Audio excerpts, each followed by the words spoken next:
Well, the DeSoto Speedway wing sprint cars were back in action tonight, and that meant Troy Caire was back behind the wheel of the 91 car, racing with a lot of emotion here tonight. And I don't know if Hollywood could have written a better script tonight, and you guys put on a heck of a show out there between yourself and the 5 and Mickey Kempkins and Shane Butler out there. You guys were going 3 wide, getting through lap traffic, swapping the lead. I mean, just what a race, and just tell us how it was, getting through a day like this and being able to, wrap it up with a win like this.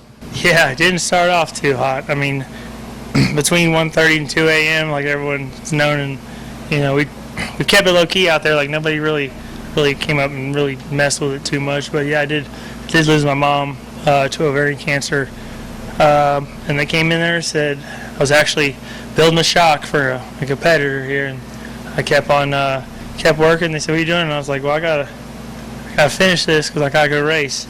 They were like, "Oh, okay, so you're gonna be all right? You're gonna go race?" And I was like, "Well, I don't know what else to do." And just like I said, the process. It didn't matter if I won or finished dead last. Just like the process of coming here and going through the motions and being around everybody. Like I said earlier on the track, like this, it wasn't like I was in the middle of the Midwest and around a bunch of strangers. Like, I mean, the people who stood up when I did the Polish victory lap, that was something, man. And, it's just a support system here at DeSoto between the fans, the staff, the other, series, and just it being essentially located and allowing a lot of my family to get out here it was cool. And it made a night.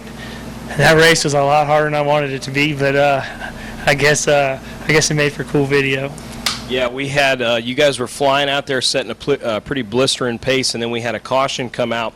Red flag actually comes out, and you're parked out there on the track. You got 12 laps to go. You had passed Mickey, but then Mickey was able to get back around you again before the red flag comes out, and you had a lot of time to sit there and process there with 12 laps to go. What's going through your head there? Yeah, and what stinks is, like, I was just sitting there about 2 car lengths back most of that run, and not that I was waiting for any particular time. It's just I was tight, and especially in air, and he was hazing his tires a little bit off, and I thought if I just waited, I'd catch him at the right time. If I could get in clean air, maybe I'd get some air on the nose, and I wouldn't be so tight. And man, he came up on a lap car, and I don't know if, because I was about 3 or 4 car lengths back, I don't feel like I was that close, and I just got a heck of a run, and it kind of stuck, and I was able to make the pass, and then down the backstretch I moved up, there was kind of a cluster there, and I went to the top to go around him, and I had the lane, and and I felt like Mickey tried to redeem himself, went down on the flat there in 3 and come sliding across, and I don't think he was clear on me, and I was pretty upset about it, and he made an aggressive move, which I told him, I was like, hey man, if that was from the white flag or something, like, I understand, and we're childhood friends. I've known him since I was a little kid, but it's like for the 30 laps, I don't really like you a whole lot, you know what I mean, and I didn't care. I always said, and it's ironic now, but it's like I'd wreck my mom to win a race, and just about every night but tonight I would wreck her, but it came up, and I let him pull it up on the red flag, and I let him know about how I felt about it, and he expressed his opinions on it, and I just said, all right, man, well, it's coming. And then right about that time, I was so busy hollering at him, I didn't realize, but we have a wing slider, keeps it forward and back, and we're allowed to adjust it. Well, the weld had broken off because I went to put my helmet back on, and it hit it, and I was hanging down. I was like, and I went to see if I could prop it back up, but like I said, the weld was broke on it, so they threw the green, and my wing just fell forward, which makes the car incredibly loose. And now I went from tight to loose, and I was having to run my stuff off just to keep pace with him, but I'm like, man, if I could, and I mean, I was having to set it deep in the corner sideways and kind of roll through it. It's just not good for the tires or trying to mount a run because it doesn't give you a whole lot of grip. And I was like, if I could just stay close, and I didn't think it was going to happen. And then I saw those 2 lap cars backing up, and then he chose the outside lane, and I fired one off in a 3, and I ran into him a little bit, but coming to 2 to go, I was willing to find out what we had. I was either going to win the race right there, or it was going to all be over. And luckily, it came out the other end. And then the cars kind of cleared up for that last 2 laps, and it just like the seas parted for me. And like you said, Hollywood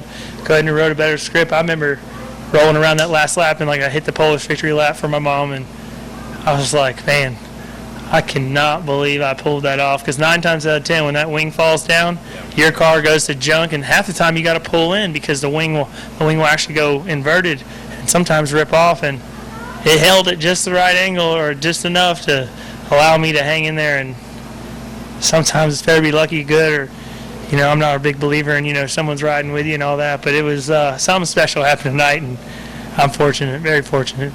Well, this is certainly going to be a victory that you're never going to forget, and a special day for you and your family. And on behalf of everybody here at DeSoto Speedway, we want to wish you and your family, condolences. And the support your fans were giving you tonight was incredible, to witness. And congratulations on just an awesome job here tonight. And we look forward to seeing you back out here again here this year. It's good to have you in the 91 car back out here again. Yeah, the rain kind of threatened for a little bit, and we had 24 guys that were lined up to come out, but some guys had to make a long pull. So, I promise we're going to have better car counts, and I'm working hard on it, and we're just trying to make it a little better. This is going to make it a little better too.